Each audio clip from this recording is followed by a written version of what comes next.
Ooh, what is up, guys? It's Team Movements here, and we're gonna be doing a deck profile for Ripple.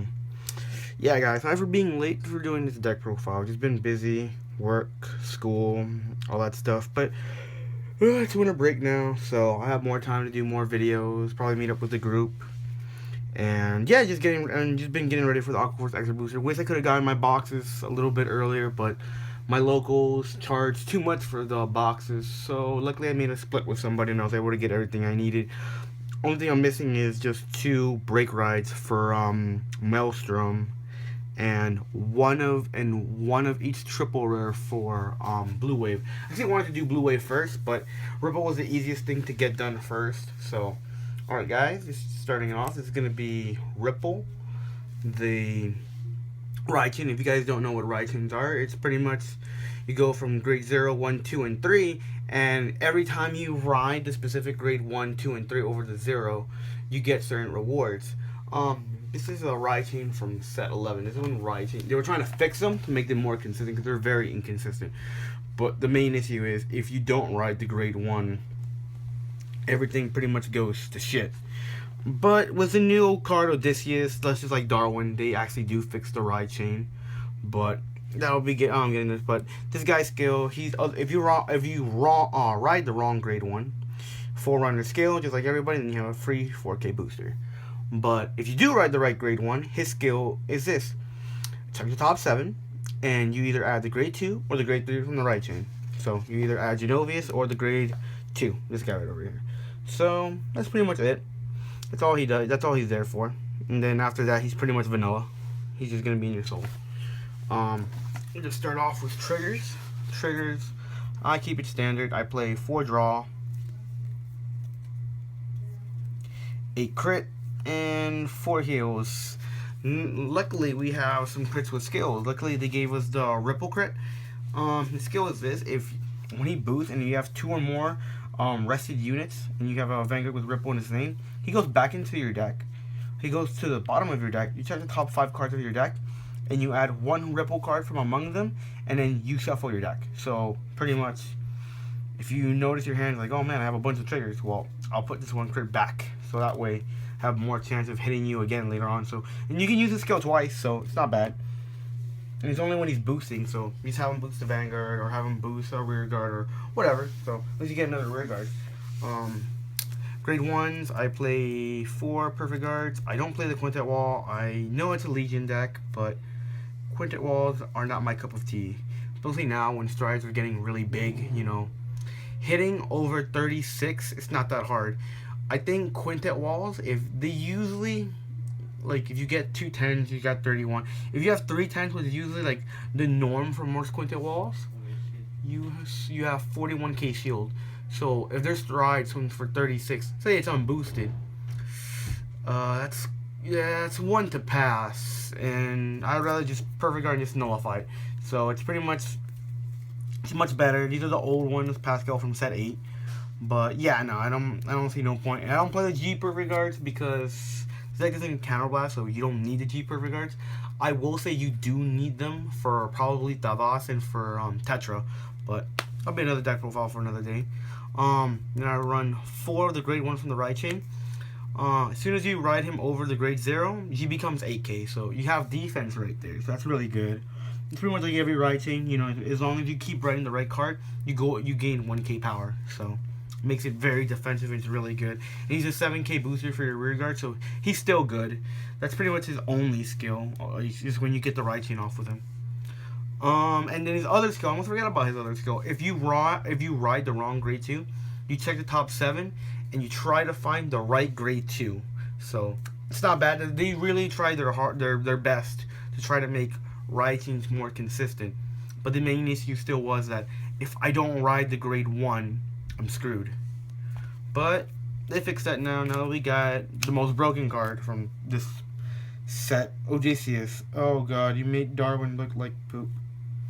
Unlike Darwin, Odysseus is an act ability, which makes Darwin, because Darwin's only an on-call. Darwin's the one for Zeal, the grade 1 for the right team for Zeal. But Odysseus, what makes him better is that he's an act ability. His skill is this: choose a unit from your rear guard, put into your soul and superior ride another unit as the same grade as your Vanguard. Then call one card from your deck, from your soul, into rear. Give it plus 2k power. So pretty much, say I missed the ride chain, and I'm like, that's terrible. I missed the ride chain. Well, call him. Call something useless like a draw trigger. And you use the skill, put the draw trigger into your soul. Superior ride the right card from the ride chain. And the wrong card that you rode, just call it to rear and gain 2k power. That's what makes him really good. He does some really dumb combos that I'll show you after the video, which is why the deck is so expensive. Luckily, I picked it up back when it was worth $5. $5. Yes, I picked everything up for $5. It's so sad. And now it's all worth over $150. Picked up 2 penguins. I played 2 penguins just to get some more draw power. Taco 4. They kind of need the draw power, and if I get them off the turtle, which I'll show you guys later on, I get a free draw, so I plus even more. But getting off the grade 2s, I play 4 of the grade 2 from the ride chain. His skill is pretty much this: if you ride the right grade 1 over him, he gains 1k power, so he's a 10k vanilla pretty much. But he's not a 10k vanilla because he has a skill. His skill is this: if he hits, select one of your rested units and stand it. Give it plus 3k power. That's what makes this deck so good. That the fact that you can stay at grade 2 and your opponent still has to guard you. So, it's pretty pressuring. It helps to play the grade 2 game. That's what makes Ripple so good. It's a deck that you have to be very careful with, because if you don't draw the right pieces, you have to win by like turn 5, maybe turn 6 pushing it. It's not a deck that performs too well late game. Then I play the 4 turtles. This is what makes the deck so stupid, especially with Odysseus. The turtle is so good. The turtle is one of those generic cards that came out a long time ago. As soon as it's called to rear guard, take the top card of your deck, and you call it grade 1 or 2. Yeah, it's 7k, it's a grade 2. Yeah, it's poop, but he's just there to combo with Odysseus. That's what makes him so good. I hate the fact that these cards went up in price. These literally were like penny cards, and now they're like $3. It's disgusting. Then I play the new Ripple that came out. He's pretty much a 12k attacker as long as you have 2 rested units. So I play him just because he has Ripple in his name. That way when, I use the crit, I might, can get him for free. Or if I have the stride, which I'll show you guys later on when we get to strides, he just has Ripple in the name, so I'm able to get him to my hand. Grade 3s, this is the card that's $25 for no reason. I got all of these for $5. No one thought that he would even be this good. Came on back in set 11. Probably like when I started getting more into competitive Vanguard. His skill is this: is Limit Break. Other than when you ride the right grade 2 over him, he gains 1k power. His other skill is Limit Break 4. If every one of your front rows rested, after he attacks, Counter Blast 2, Persona Blast, meaning you just pitch a copy himself from your hand to the drop zone, you stand all your rear guards. You can't stand him up, but you stand all your rear guards. So if they're in the mirror match, you pretty much stay at grade 2, push him to 5, and then you swing with him, use his Limit Break, and then stand everybody up, and just pray they don't hit a heal trigger. So that's pretty much it. That's what makes him really good. And he combos, and he's got a Legion. That's going to be the other grade 3 we play. Only thing I don't like about the Legion, it just doesn't interact well with his Limit Break, but it does at the same time. He Legions with Genovius, but his other skill is when he's in Legion, after he attacks, and if you have 4 more units rested, unflip 1 damage, countercharge 1, and you stand 1 unit. It's pretty free, not bad. His other skill is on ride. Counterblast 1, check the top 3 cards of your deck, add 1 Ripple from among them, and put the rest in the drop zone. So he fuels for his own skill, just for Legion. So he's not bad. And then the most disgusting thing you can do is Odysseus. So pretty much you can Legion, fail Legion, use Odysseus skill, put something back, then rewrite him, counterblast 1, check top 3, fuel Legion again, skill Legion. Now you get your mate this time. So in that point you put back a whole bunch of triggers. That's what makes Odysseus more devastating. I thought only Alfred could do that, but nah, it's whatever. Alright, let me start off with the strids. I play 4 copy of the Ripple Stride. He's really good. He helps to just recuperate after, you know, having your board wiped out, or if you want to get more attacks. Because this deck, really, Ripple can't really get 4 attacks. That's why I'm going to tell you right now, I don't play Lambros. No point playing Lambros, because it's a right chain, so your grade 2 space is really tight. And you want to get into your certain pieces quickly, because you have to play the 4 turtles, you have to play the 4 from the right chain. So it's almost no space for Tidal Assault, but you can actually take out these if you want to play Tidal Assaults, or if you want to play Magnum Assault, but I don't think there's any point. But going back to him, his skill is, if he hits, flip a copy himself face up. That's why I play 4. And pretty much, you check the top 5 cards of your deck, call 2, if you see 2 Ripple from among them, Superior call them both, then put the rest back and shuffle. So you get more attacks, and he helps you recuperate your field, so he's not bad. And it's only if he hits. So that's why I play 4 that way. If he hits, okay, I didn't hit, alright, go into him. Oh, didn't hit? Okay, cool. Finally I hit, and then I flip him face up. But yeah, that's pretty much it. And then I play 1 Aristotle, that's the promo.